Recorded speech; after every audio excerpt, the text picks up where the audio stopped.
Hello friends, welcome to Tamil Food Masala. இன்னைக்கு நம்ம வீடியோல ஓமப்பொடி எப்படி செய்யறதுன்னு பார்க்கலாம் வாங்க. 150 கிராம் கடலை மாவு எடுத்து சலிச்சு எடுத்து வச்சிருக்கேன். இப்போ இது ஒரு பாத்திரத்துல ஆட் பண்ணிக்கிறேன். இந்த கப் ஃபுல்லா நான் வந்து கடலை மாவு எடுத்துர்க்கேன். இப்போ இதே கப்ல 1/4 கப் அளவுக்கு நான் வந்து அரிசி மாவு எடுத்துர்க்கேன். உப்பு தேவையான அளவுக்கு சேர்த்துக்கிறேன். ஒரு 1/4 ஸ்பூன் அளவுக்கு வெறும் மிளகாய் தூள் சேர்த்துக்கிறேன். மஞ்சள் தூள் கொஞ்சம் சேர்த்துக்கிறேன். ஓமப்பொடி வந்து நல்ல கலரா வரும். எண்ணெய் வந்து ஒரு 2 ஸ்பூன் அளவுக்கு காய வச்சு எடுத்துர்க்கேன். இப்போ இதை ஆட் பண்ணிக்கிறேன். நம்ம நெய், வெண்ணெய், எண்ணெய் எது வேணால் சேர்க்கலாம். இப்போ நான் எண்ணெய் தான் சேர்த்துருக்கேன். கொஞ்சம் சூடு பண்ணி சேர்த்துருக்கேன். முதல்ல இது எல்லாத்தையும் நான் மிக்ஸ் பண்ணிக்கிறேன். ஒரு கிண்ணத்தில் கொஞ்சம் தண்ணி எடுத்து இந்த தண்ணியில் 1 ஸ்பூன் அளவுக்கு ஓமம் போட்டு நான் ஊற வச்சுருக்கேன். ஃபஸ்ட்டு நம்ம இது ஊற வச்சிட்டோம்னா அதுக்குள்ளே மாவெல்லாம் எடுத்து நம்ம சலிச்சு வைக்கிறதுக்குள்ளே இது நல்லா ஊறிடும். இப்போ இந்த தண்ணியை நம்ம வடிகட்டி இதை ஆட் பண்ணிக்கலாம். ஒரு சிலர் வந்து பவுடரை அரைச்சி சேர்த்துப்பாங்க. ஒரு சிலர் மிக்சியில் ஓமத்தை போட்டு கொஞ்சம் தண்ணி சேர்த்து நல்லா அரைச்சி விழுது போல் அரைச்சி அதையும் சேர்த்துப்பாங்க. நான் வந்து இந்த ஓம தண்ணி மட்டும்தான் சேர்த்துருக்கேன். நமக்கு அந்த ஓமத்தோட ஃப்ளேவர் மட்டும் கிடைச்சா போதும். கொஞ்சம் கொஞ்சமாக தண்ணி சேர்த்து நம்ம மிக்ஸ் பண்ணிக்கலாம்.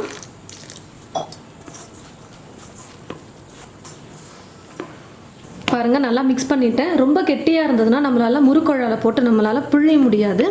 கொஞ்சம் இலக்கமாக தான் இருக்கணும். பாருங்கள், இந்த மாதிரி நல்லா இலக்கமாக நம்ம மாவு மிக்ஸ் பண்ணிக்கிட்டோம்னா ஓமப்பொடி ஈஸியாக சுற்றி எடுத்துடலாம்.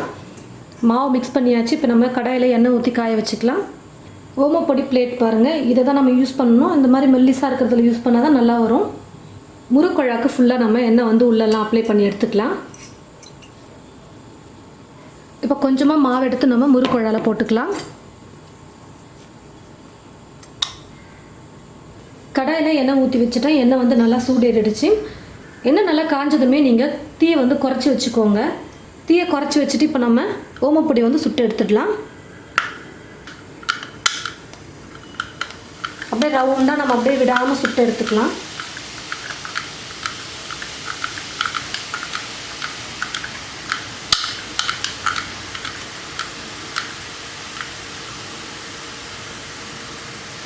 தீயை வந்து மீடியம் ஃப்ளேமில் வச்சு குக் பண்ணிக்கலாம்.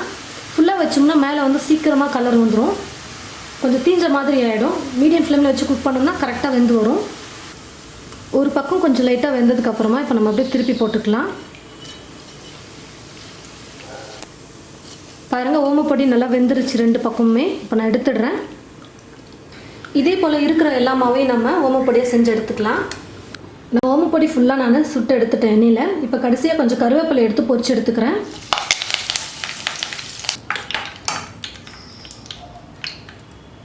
பாருங்கள் ஃப்ரெண்ட்ஸ், ஓமப்பொடி வந்து ரெடி பண்ணிட்டோம். இதே அளவில் 5 ரோல் வந்து நான் செஞ்சு எடுத்துருக்கேன். ஓமப்பொடி 150 கிராம் கடலை மாவு, கொஞ்சமாக அரிசி மாவு சேர்த்து நம்ம செஞ்சுருக்கோம். அதுக்கு எவ்வளோ வந்திருக்கு பாருங்கள்.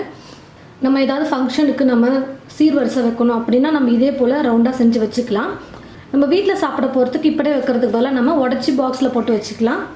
நான் ஒரு கிண்ணத்தில் உடச்சி போட்டு கருவேப்பிலெல்லாம் போட்டு மிக்ஸ் பண்ணிவிட்டு ஒரு காற்று போகாத பாக்ஸில் போட்டு வச்சுக்க போகிறேன்.